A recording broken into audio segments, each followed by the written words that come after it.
Hi mga ka-agri, ngayon naglilinis ako ng lemongrass or tanglad para ibenta.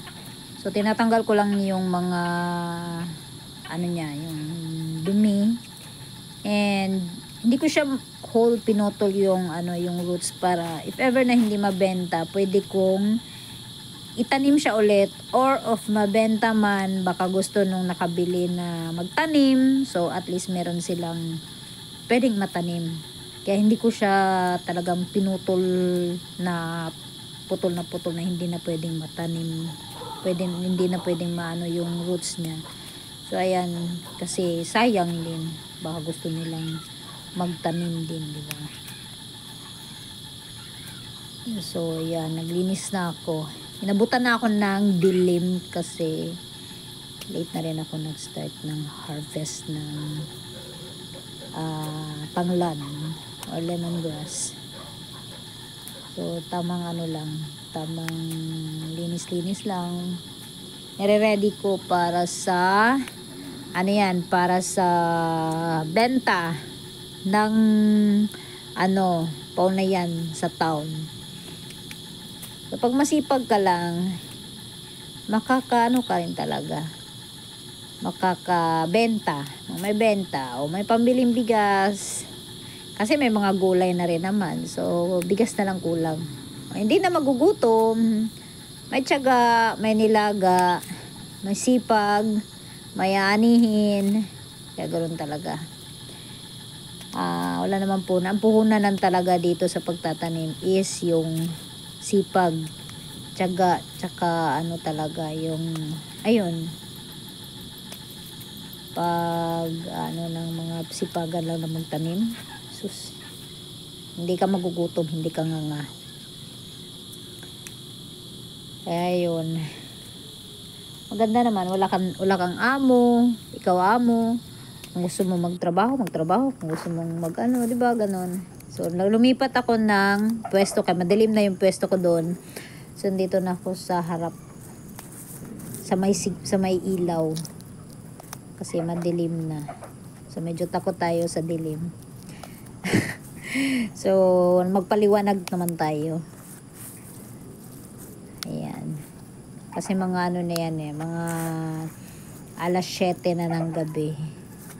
Kasi mamaya yan. Iano ko na, kakarga ko na sa niyan, tapos lalarga na pa town. Sa town na ang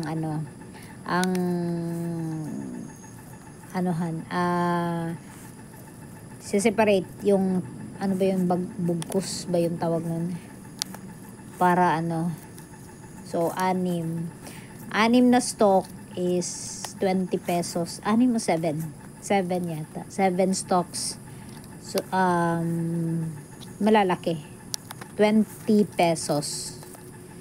So ayun, kahit papano mabenta, okay. Kung hindi, okay lang din.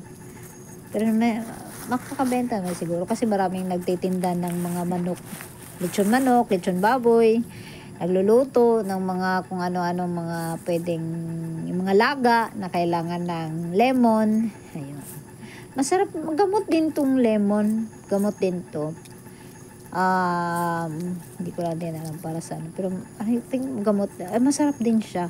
Masarap yung lemon, mabango, napakabango ang lemon grass. At maganda naman siyang itanim kasi kahit isang stalk lang, lalago siya. Kailangan lang talaga ng tamang pag-aalaga. Hindi naman totally na alagang-alaga talaga yung tanglad. Basta lang, cultivate lang yung paligid ng niya, ng tanim, at lalago din siya. Tsaka hindi siya magtatagal kasi madali siyang lumago. And mabenta naman kasi kung marami talaga, lalo na pag lagi kang nagbebenta, so baka may sa'yo, may masuki ka. Ayun.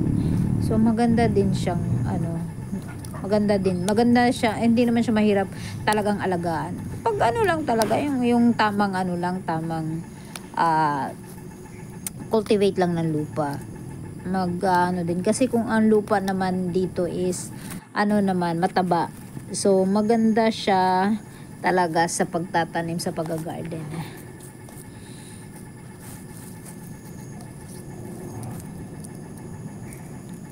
So paspasan na yan kasi madilim na, gabi na kaya madilim, and ako lang mag-isa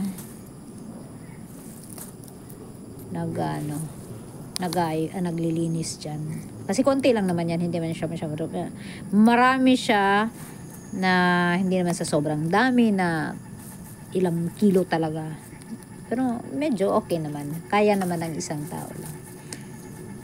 So, yun.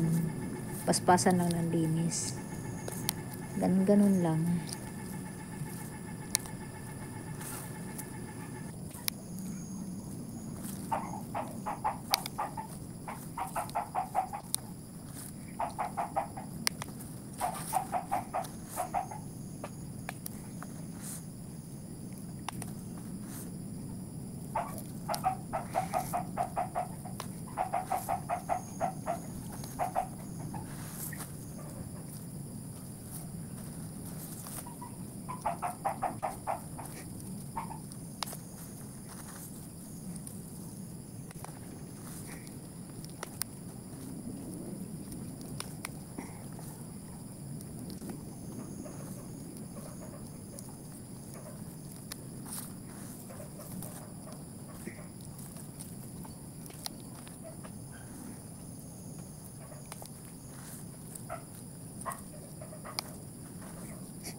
So, ito mga ka-agri. Thank you for watching mga ka-agri. Please do like and subscribe. Hit the notification bell so manonotify kayo sa mga next videos ko. Thank you so much. Bye!